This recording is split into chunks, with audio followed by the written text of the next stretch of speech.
wa tahiyyatu wassalam. Assalamualaikum warahmatullahi wabarakatuh.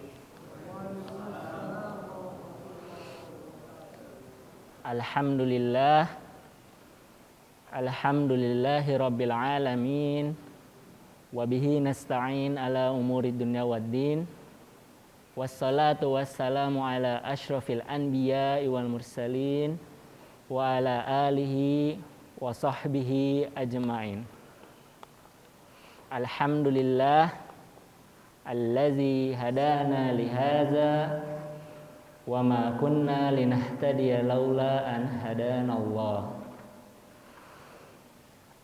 Asyhadu an la ilaha illallah wahdahu la syarikalah wa asyhadu anna Muhammadan abduhu wa rasuluh. Qala Allah ta'ala fi kitabihil karim, a'udzu billahi minasy syaithanir rajim. Bismillahirrahmanirrahim. Ya ayyuhalladzina amanu ittaqullaha haqqa tuqatih wa la tamutunna illa wa antum muslimun, amma ba'd. Terima kasih kesempatan yang diberikan pengurus Masjid Al-Muhajirin Kelapa Gading, bapak-bapak dan ibu-ibu jamaah subuh rahimakumullah. Bersyukur kita kepada Allah di pagi yang barokah ini, Safar 20 Safar 1444 Hijriah. Alhamdulillah, Allah masih memberikan nikmat kepada kita bersama-sama melaksanakan salat subuh berjamaah yang nikmatnya dan karunia-Nya tidak bisa dirasakan, tidak bisa dinikmati kecuali untuk orang yang melaksanakannya. Mudah-mudahan berkumpulnya kita pada pagi hari ini, duduk sejenak menunggu hingga waktu syuruk, bersama-sama menambah wawasan keilmuan kita, menambah hazanah kita, dan memperdalam ilmu kita, dan yang paling penting sama-sama mengharapkan ridha Allah lillahi ta'ala. Amin amin ya rabbal alamin. Sebelumnya perkenalkan, nama saya Hilmi Najia. Saya mahasiswa tahun keempat Amasya University Turki. Saya putra ketiga dari Ustadz Ade Purnama yang seharusnya beliau hadir pada pagi hari ini. Beliau meminta saya untuk menggantikan karena pada hari ini beliau insya Allah akan mengadakan manasik umroh untuk hari ini. Makanya beliau meminta saya untuk menggantikan. Walaupun keilmuan saya tidak sedalam dan seluas beliau, tapi saya berusaha dan insya Allah bersama-sama belajar dan bersama-sama kita membagikan ilmu. Karena mungkin bapak-bapak yang ada di sini, yang hadir pada hari ini, wawasan keilmuannya lebih jauh dan lebih dalam daripada saya. Tapi saya berusaha semaksimal mungkin membagikan apa yang sudah saya pelajari dan apa saya ketahui. Sebelumnya mohon maaf mungkin ada kesalahan kata dan atau ada kekurangan dalam ilmu yang nanti akan saya sampaikan. Bapak-bapak dan ibu-ibu jamaah subuh rahimakumullah. Pagi hari ini saya ingin menjelaskan salah satu kitab yang cukup masyhur di kalangan kita, yakni kitab Al-Masnawi. Kitab Al-Masnawi yang ditulis langsung oleh salah satu sufi dan ulama terkenal, yakni Maulana Jalaluddin Rumi. Mungkin bapak-bapak dan ibu-ibu lebih mengetahui atau pernah mendengar nama beliau. Maulana Jalaluddin Rumi adalah seorang sufi. Beliau adalah seorang sufi, seorang ulama yang masyhur hampir di seluruh dunia dan menjadi rujukan untuk ulama sufi-sufi hingga saat ini. Bahkan karyanya yang Al-Masnawi ini hampir diterima di 7 negara waktu itu. Di Amerika, Turki, di daerah Asia Tengah hingga Indonesia. Dan yang jadi pertanyaannya adalah siapa Jalaluddin Rumi ini sebenarnya?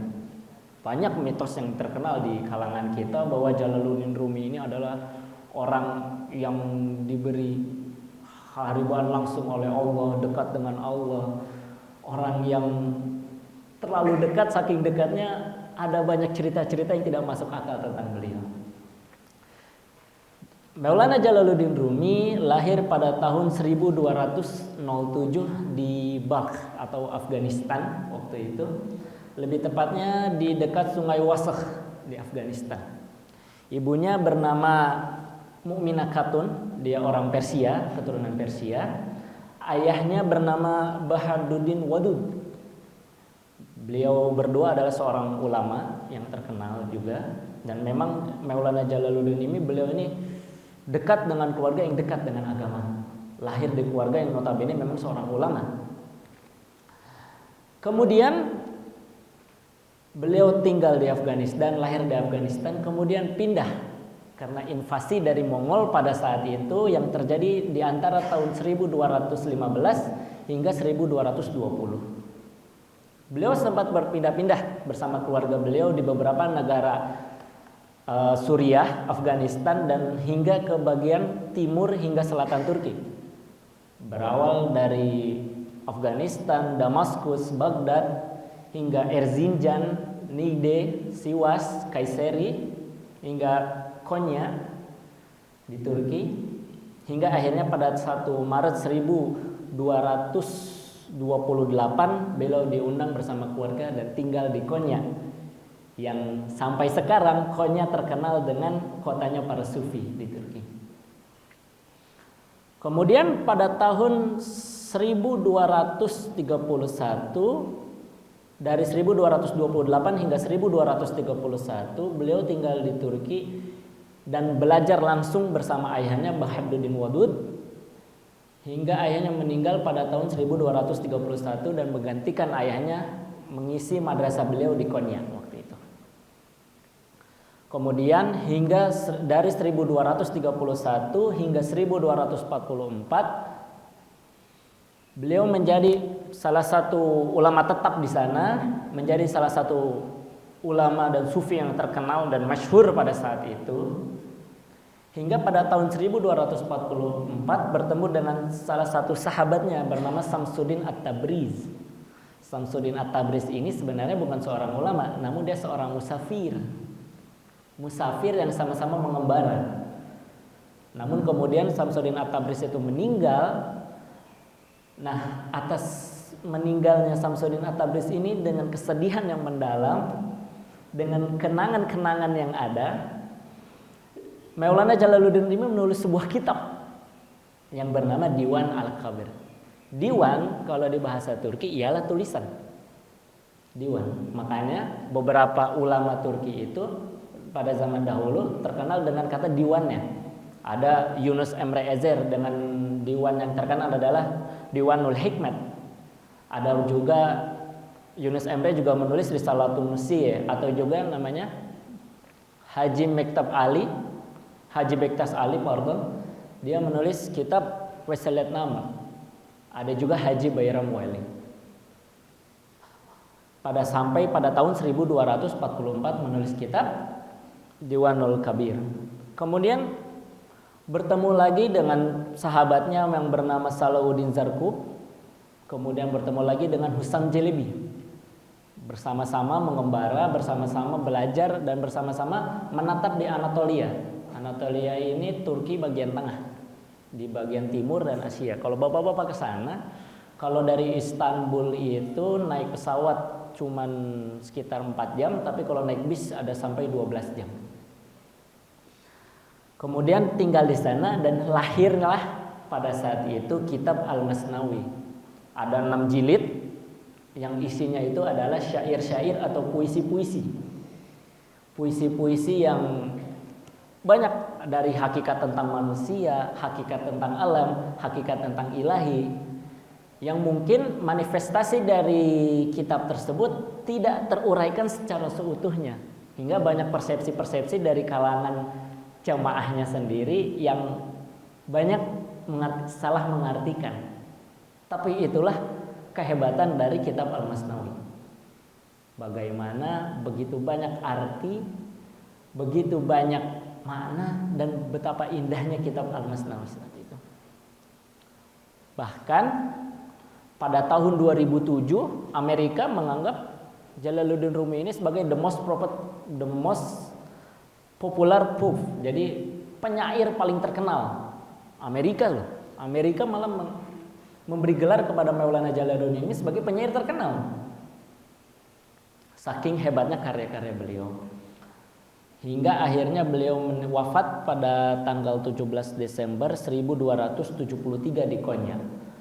Waktu itu setelah meninggal, akhirnya pemerintah membangun sebuah museum yang bernama Maulana. Kalau di bahasa Arab Maulana itu Maulana. Tapi kalau di bahasa Turki tulisannya itu kayak Mevlana, tapi bacanya Maulana tetap. Di situ ada museum, ada teatro, dan ada sebuah sanggar besar. Di situ ada tarian sufi yang terkenal. Bapak-bapak mungkin sering lihat di YouTube atau mungkin di internet tarian sufi yang muter. Itu namanya Ilahi Maulana di situ. Itu adalah kajian tentang ajaran tentang Maulana Jalaluddin Rumi. Bapak-bapak dan ibu-ibu sidang subuh rahimakumullah. Maulana Jalaluddin Rumi ini bukan seorang yang aktif di bidang fikih atau tafsir yang karyanya terkenal di bagian sana. Justru beliau masyhur di kalangan penyair dan di kalangan para sufi. Hingga yang kita bahas ini adalah salah satu baitnya yang kalau misalnya kita jelaskan satu persatu itu bakal panjang karena ada 6 jilid dan beberapa jilidnya ada sampai berapa ribu bait waktu itu. Saya hanya mengambil beberapa baitnya dan kita sama-sama mengkajinya bersama-sama insyaallah. Dari Masnawi jilid keempat bait 521. Maulana Jalaluddin Rumi mengatakan di sini adalah manusia adalah alam kabir. Baitnya adalah secara zahir engkau bagian alam yang kecil. Namun secara batin engkau alam yang kabir. Ini sebuah kalimat yang masyhur saat itu, dan Karim Zamani tafsir adalah seorang pentafsir dari kitab Masnawi menjelaskan syair Rumi ini terinspirasi dari sebuah perkataan Sayyidina Ali bin Abi Thalib yang mengatakan, apakah engkau mengira dirimu itu adalah jasad yang kecil, padahal dirimu itu adalah sebuah potensi yang besar. Bapak-bapak, ibu-ibu yang dirahmati oleh Allah, manusia pada dasarnya adalah sebuah komponen kecil atau sebuah zat atau sebuah makhluk yang mungkin kalau kita perhatikan, kalau kita renungi, mungkin kita adalah makhluk paling superior di bumi. Bayangkan, sejarah mencatat kesuksesan terbesar bumi ini, kemakmuran bumi ini puncaknya terjadi oleh manusia. Dan kerusakan terbesar yang terjadi di bumi ini juga dilakukan oleh manusia. Apa fase di mana bumi itu menjadi sebuah bumi yang paling baik adalah ketika Rasulullah SAW hidup. Itu adalah fase di mana bumi itu menjadi sebuah ladang yang luar biasa, dipenuhi oleh rahmat, dipenuhi oleh barokah, hingga Al-Quran pun turun pada zaman itu, pada zaman Lailatul Qadar, pada malam Lailatul Qadar. Dan mirisnya, kehancuran terbesar bumi ini juga dilakukan oleh manusia. Apa yang lebih tepatnya pada zaman Perang Dunia II, dari periode 1943 hingga 1945, yang ditutup dengan dibomnya Jepang di Hiroshima dan Nagasaki dari tanggal 7 Agustus dan tanggal 9 Agustus 1945. Ini adalah sebuah fakta atau sebuah kenyataan yang harus kita terima. Manusia memang pada dasarnya adalah sebuah insan atau sebuah makhluk hidup yang satu-satunya diberi akal oleh Allah Subhanahu wa taala. Itu yang kita pelajari bersama dan kita renungi bersama. Namun, mengapa Ali bin Abi Thalib mengatakan bahwa kita adalah sebuah memiliki potensi yang besar, dan Maulana Jalaluddin Rumi mengatakan bahwa kita adalah alam kabir, atau sebuah alam ini adalah sebuah wadah yang luas, wadah yang besar, karena banyak potensi di dalamnya. Bagaimana kita mampu menghidupkan, memberi rahmat atau memberi kesejahteraan terhadap semua komponen di muka bumi ini, ataupun kita juga bisa menghancurkan, memberi kerusakan atau memberi mudarat kepada diri sendiri maupun orang lain. Itu yang dikatakan dalam bait ini. Makanya tidak heran kalau pada dasarnya manusia itu cenderung merusak. Karena kita rasakan bersama adalah ketika saya baru pertama kali pulang ke Indonesia ini tanggal 2 September kemarin. Saya 3 tahun di Turki dan hampir buta tentang Indonesia waktu itu. Tanggal 2 September ketika saya pulang dan saya nyetir mobil, itu ketika saya masuk pom bensin langsung jebret Pertalite 10.000. Itu sebuah kenyataan pahit ketika manusia memang sewenang-wenang menggunakan akalnya, menggunakan pikirannya hanya untuk menyengsarakan orang lain. Hadirin yang dirahmati oleh Allah, syair-syair yang syarat makna ini yang terdalam dalam kitab Mastawi ini, kadang Rumi menyebut potensi dalam diri manusia itu istilah dengan tambang yang beraneka ragam. Ini syairnya adalah sebagai berikut. Manusia adalah sumber segala jenis tambang.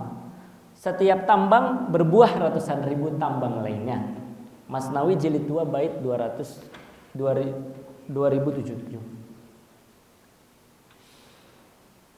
Manusia dengan segala potensinya, dengan segala nikmat yang diberikan oleh Allah Subhanahu wa taala, adalah sebuah keniscayaan jika manusia mampu memaksimalkan, mampu menggunakan, dan mampu menghancurkan setiap elemen-elemen yang ada.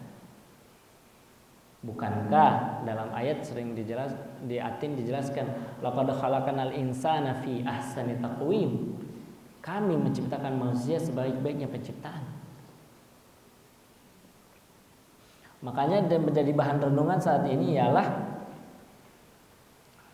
bagaimana manusia cenderung merusak, bagaimana manusia cenderung saling menjatuhkan satu sama lain, bagaimana manusia saling sikut satu sama lain hingga akhirnya berbuah kehancuran.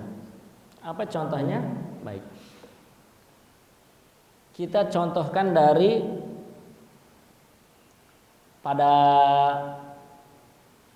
Perang Dunia 1943 sampai 1945. Itu adalah perang dengan kematian manusia terbesar pada saat itu. Dan imbasnya tidak sampai di dunia, tapi juga sampai di bumi kita Indonesia. Bagaimana kita merasakan dijajah Jepang selama 3 tahun. Bagaimana kita merasakan penderitaan atas manusia yang lainnya. Itu yang menjadi pikiran bersama. Ada yang sudah jumpa rahimakumullah. Kemudian di bait selanjutnya Rumi juga mengatakan, terkadang manusia itu menyerupai sifat serigala. Di lain waktu manusia menjelma keindahan Yusuf. Di bait ini Rumi mengatakan terkadang manusia menyerupai sifat serigala. Bagaimana sifat serigala itu? Bergerombol, bermuka dua, bagaimana saling menjatuhkan, bagaimana bersama-sama bisa mengukuhkan kelompok tersebut, tapi dia juga menghancurkan kelompok yang lain. Dan di lain waktu manusia menjelma keindahan Yusuf. Di lain waktu manusia menjelma keindahan Yusuf. Bagaimana sifat Yusuf, Nabi Yusuf alaihissalam yang pemaaf dari segi rupa, akhlak, dan hingga akal pikiran yang sangat luar biasa. Sebenarnya manusia mampu mencapai potensi itu, namun terkadang manusia itu seakan lupa akan hal tersebut. Makanya mari sama-sama kita beristighfar pada Allah Ta'ala untuk memahami esensi kita, apa sebenarnya yang kita cari di bumi ini. Kemudian di bait selanjutnya Rumi mengatakan wujud manusia laksana hutan belukar. Hanya mereka yang berpegang pada tali Allah lah yang akan selamat. Dalam diri manusia ada ribuan serigala dan babi, soleh dan tidak, baik dan buruk. Masnawi jilid 2 1416-1417. Terkadang wujud manusia laksana hutan belukar. Hutan belukar sebuah hutan besar yang banyak hewan, banyak makhluk hidup di dalamnya, banyak fauna di dalamnya, banyak potensi di dalamnya. Namun kalau kita melihat hutan, di pinggiran itu hutan tampak indah, tapi namun menyeramkan ketika di dalam. Begitulah manusia, bagaimana begitu indah ketika di hadapan mata, namun begitu menyeramkan ketika di dalam. Bagaimana bapak-bapak lebih mengetahui daripada saya bagaimana manusia bersikap. Pengalaman bapak-bapak dan ibu-ibu justru lebih paham daripada saya bagaimana manusia ketika berhutang, atau manusia dan bapak-bapak dan ibu-ibu ketika saling jual beli, atau bapak-bapak dan ibu-ibu dalam kehidupan sehari-hari. Ada manusia yang senang dengan bapak-bapak dan ibu-ibu, dari orang terdekat kita, dari tetangga sebelah kita, apapun dari masyarakat luas. Bagaimana manusia seperti hutan belukar, tampak indah di luar namun tampak menyeramkan di dalam. Begitu masuk di dalamnya. Hanya mereka yang berpegang pada tali Allah lah yang akan selamat. Makanya kenapa agama ini turun? Karena itu adalah kasih sayang Allah yang sangat besar kepada kita untuk bersama-sama memegang tali tersebut hingga akhirnya kita bisa menuju surga Allah Ta'ala. Amin amin ya rabbal alamin. Di sini di bait selanjutnya, dalam diri manusia ada ribuan serigala dan babi. Begitu kerasnya dalam diri mengatakan di dalam diri manusia ada ribuan serigala dan babi. Serigala seperti yang kita jelaskan adalah sebuah kelompok yang kuat dan bermuka dua. Sedangkan babi itu adalah hewan yang akan memakan segala hal yang ada di depannya. Bagaimana konsep serigala dan babi ini dicantumkan dalam syair tersebut adalah bagaimana manusia bisa begitu rela berbuka dua dan hingga rakus di depannya. Bagaimana manusia menghalalkan segala cara untuk mengambil apa yang ada di hadapannya. Adalah sebuah keniscayaan bahwa sebuah negara akan hancur ketika manusia rakus di dalamnya. Bagaimana kita bisa melihat beberapa negara seperti Zimbabwe ataupun Yunani ataupun negara Islam saat ini. Pakistan saat ini juga memang lagi sedang konflik. Apalagi bagaimana Suriah saat ini akibat kerakusan dari negara adidaya macam Amerika, ataupun Palestina yang semoga Allah yang surullah. Bagaimana Palestina dihancurkan, digerogoti oleh kepentingan pribadi. Bagaimana manusia berubah laksana serigala dan babi hanya untuk kepuasan mereka diri sendiri. Semoga kita tidak termasuk sebagai manusia di dalamnya. Nauzubillah min dzalik.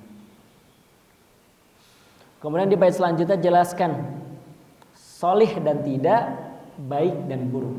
Nah, kenapa Rumi mengatakan soleh, bukan mengatakan orang yang beriman atau yang berislam, tapi mengatakan orang yang katanya soleh.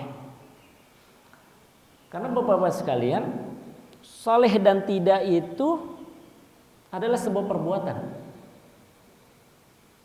Makanya kenapa kita mengatakan kita harus beramal soleh. Mengapa kita sering dijelaskan untuk beramal soleh, bukan beramal baik, bukan beramal yang terpuji, tapi bermaksud beramal yang soleh. Karena kata soleh sendiri adalah mencerminkan kata yang baik. Tidak ada kata soleh itu yang mengartikan sesuatu yang buruk. Semua kata yang diartikan kata soleh itu termasuk yang baik. Baik maupun buruk. Soleh dan tidak, baik dan buruk. Soleh dalam makna kalimatnya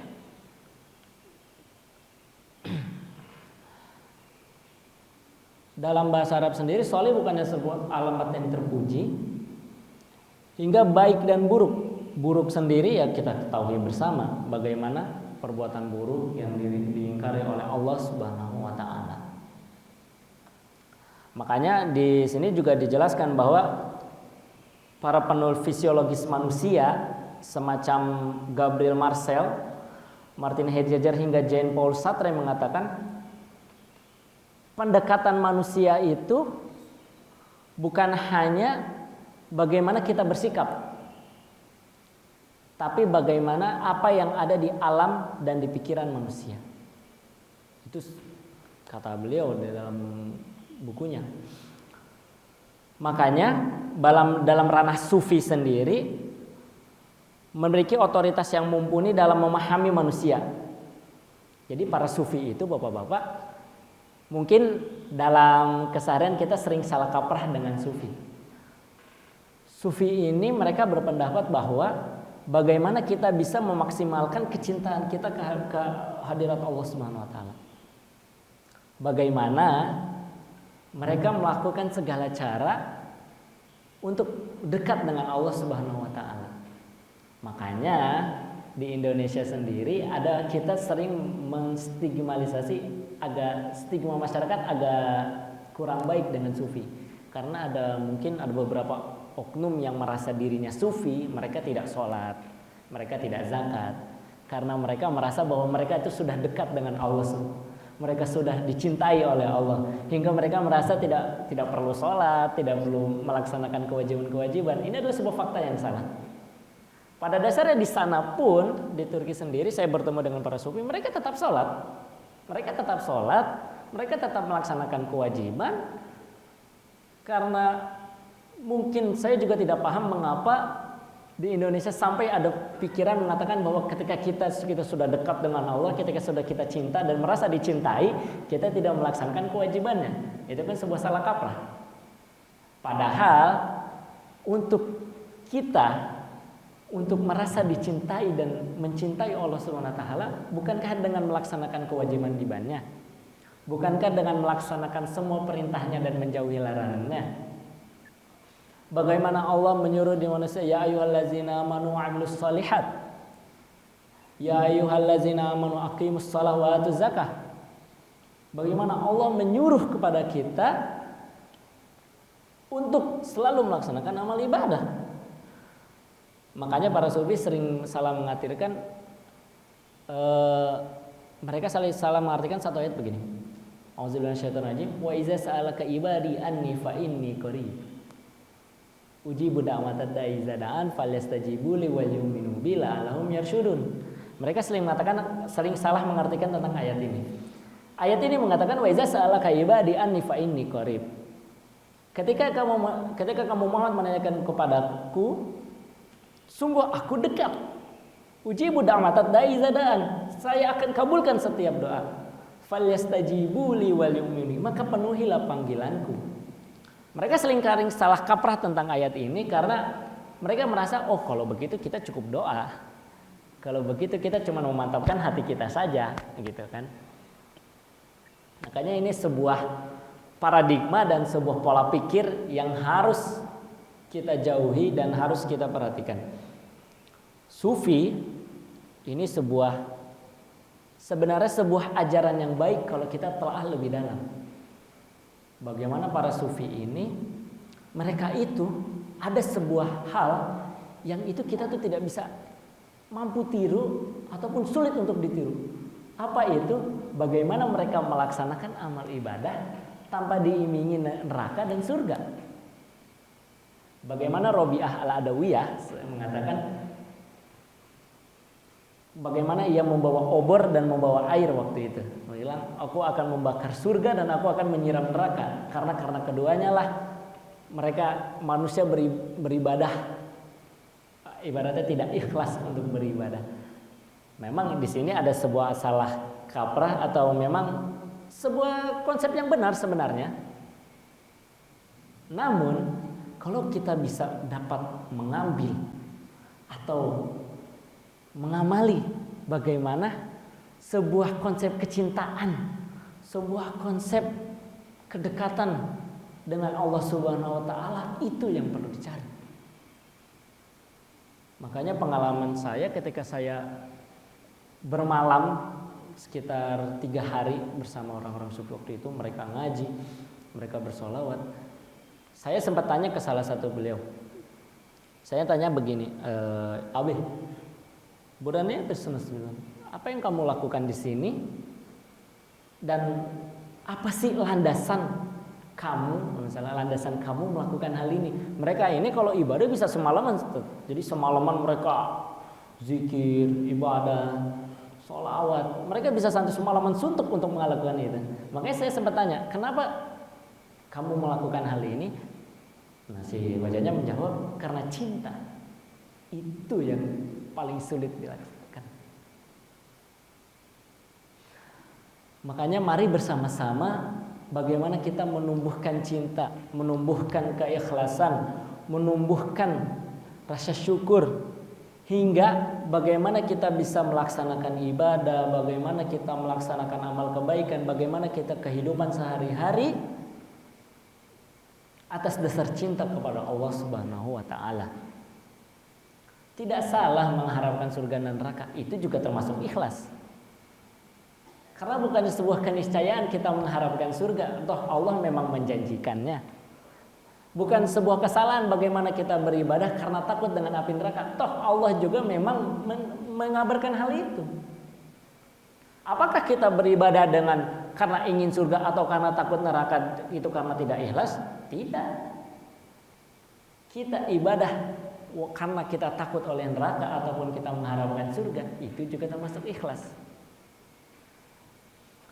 Bagaimana kita yang berada di dalamnya, kita yang bersama di dalamnya, di dalam sebuah agama ini, dinul Islam, sebuah agama yang langsung diturunkan Allah SWT kepada nabinya, sebuah ajaran yang kita bersama-sama, kita peluk bersama-sama, kita yang jalani bersama-sama, mengharapkan hari bahagia, mudah-mudahan dirahmati oleh Allah dan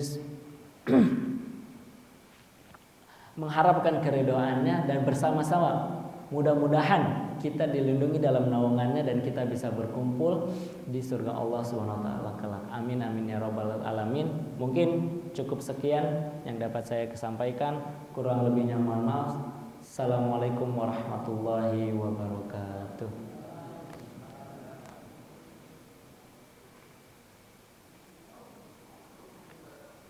Masih ada 10 menit.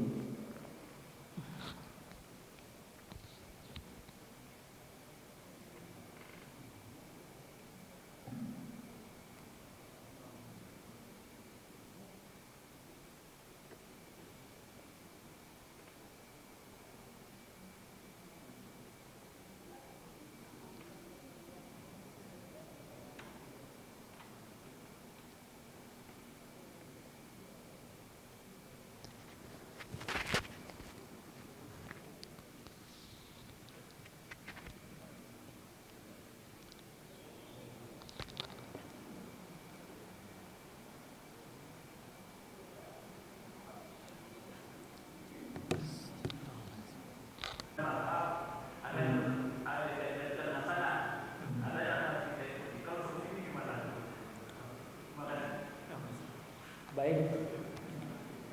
Sufi ini di Indonesia ada beberapa kelompok sufi, memang ada beberapa kelompok sufi. Saya bertemu beberapa kelompok di Sukabumi, di beberapa daerah Ciamis juga ada karena memang saya pernah bersekolah di sana. Apakah sufi ini harus ajaran yang harus kita ikuti sepenuhnya? Tidak harus. Karena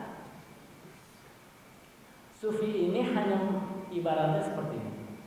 Sufi ini sama-sama mengajarkan kebenaran, sama-sama mengajarkan bagaimana kita melaksanakan ajaran Allah SWT. Tapi yang paling penting adalah bagaimana kita memilah sebenarnya, bagaimana kita memilih dan memilah. Karena apakah kita harus taklid dengan seutuhnya, taklid dengan bagaimana sufi ini diajarkan, bagaimana kita mengikuti Rasulullah SAW? Tidak juga. Karena memang ada beberapa ajaran sufi yang ada kecatatan di dalamnya. Karena sufi sendiri, Ustaz, memang pada dasarnya kalau di sana itu atasnya sudah benar, tapi jamaahnya yang sering salah menginterpretasikan. Itu yang harus kita waspadai. Ada kalanya para sufi ini sering salah mengartikan.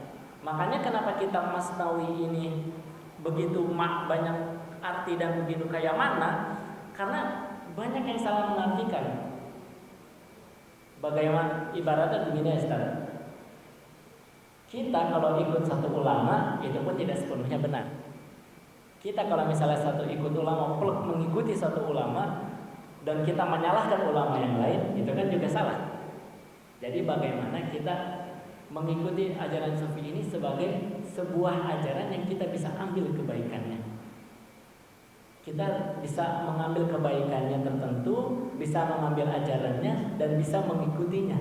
Bukan taklid secara utuh. Bagaimana kita harus ikut jamaahnya, kita harus masuk ke dalamnya, kita harus ikut ajarannya utuh. Bagaimana kita meniru Rasulullah SAW? Tidak. Bagaimana kita, yang paling penting adalah bagaimana kita bisa mengambil ibrah, bisa mengambil hikmah, dan bagaimana kita bisa mengambil ajaran yang paling penting. Apa itu ajaran sufi? Bagaimana kita bisa mendekatkan diri kepada Allah SWT.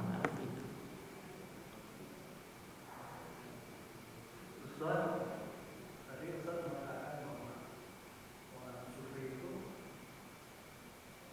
seolah tidak menjalankan perintahnya, tapi merasa sudah dekat sama Allah begitu. Iya. Jadi bagaimana tahu kita dekat sama Allah? Iya itu. Bagaimana tahu kalau kita tidak menjalankan perintahnya kok?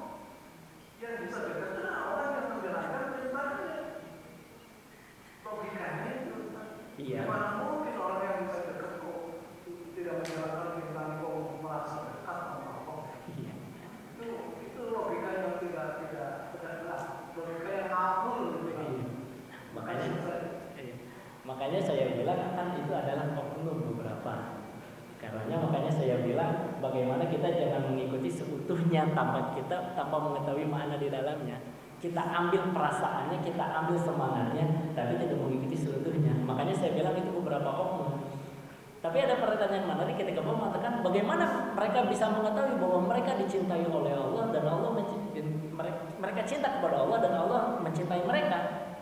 Mereka menganggap bahwa segala rizki yang ada di dunia ini, kesehatan, bagaimana nikmat kesehatan, nikmat harta, nikmat bagaimana mereka bisa makan, itu adalah bukti cinta Allah kepada mereka. Itu kan sebuah ajaran yang baik. Namun mereka memang beberapa oknum atau beberapa jamaah mengartikan, oh itu berarti Allah sangat cinta kepada saya. Makanya ada beberapa persepsi ngawur sebenarnya yang mengatakan, oh kalau begitu karena Allah sudah cinta dengan saya, Allah sudah ridho dengan saya ngapain melaksanakan kewajiban? Toh Allah juga sudah cinta. Itu kan yang salah persepsi. Wallahu a'lam. Assalamualaikum warahmatullahi wabarakatuh. Waalaikumsalam. Masalah sufi ini sebenarnya masalah yang sangat sensitif bagi kita di Indonesia. Saya cukup lama di Ankara, hotel ibu kota Bukit Ankara, hampir 3 tahun dari sana. Dan banyak sekali kawan-kawan dari sana. Dan saya menyusul sampai ke masyarakat yang paling rendah, bukan saya. Jadi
Terima kasih. Assalamualaikum warahmatullahi wabarakatuh. Assalamualaikum warahmatullahi wabarakatuh. Memang ya itu saya tidak bisa memungkiri memang ada hal seperti itu. Makanya ketika saya duduk di sini untuk menjelaskan tentang hal itu, saya tidak pernah menyinggung tentang tarekat tertentu, saya tidak pernah menyinggung tentang sebuah kelompok tertentu. Saya hanya mengatakan bahwa sufi ini dasarnya adalah bagaimana kita bisa dekat mengharapkan ridho Allah sebenarnya. Itu yang kita bisa pelajari. Bagaimana caranya, bagaimana cara kita melakukannya, itu kembali ke diri kita. Makanya bagaimana, ya saya setuju dengan Bapak bagaimana tentang tarekat, tentang kelompok tertentu, al-qadriyah dan lain-lain. Itu saya tidak bisa memungkiri. Memang ada dan memang terjadi. Makanya ketika Bapak mengatakan saya pernah 3 kali pengalaman bertemu ini, saya tidak bisa memungkiri karena memang apa yang saya dengar dari sumber yang sama, dari sumber orang tertentu ketika saya bertanya, mereka menceritakan hal yang serupa. Mereka menceritakan hal yang sama persis gitu. Malah ada beberapa yang lebih ekstrim Bapak. Mungkin ya makanya saya mengatakan ketika saya duduk di sini menjelaskan tentang sufi adalah bagaimana kita bisa mengambil nilai dari ajaran tersebut. Nilai, cukup nilai secara general. Tidak perlu mendalam. Hanya cukup tentang general dan bagaimana luarnya. Oh, ini sebuah, kita tidak bisa tidak mengambil ajaran sufinya, tapi mengambil nilainya. Cukup nilainya. Itu aja. Cukup. Marilah kita tutup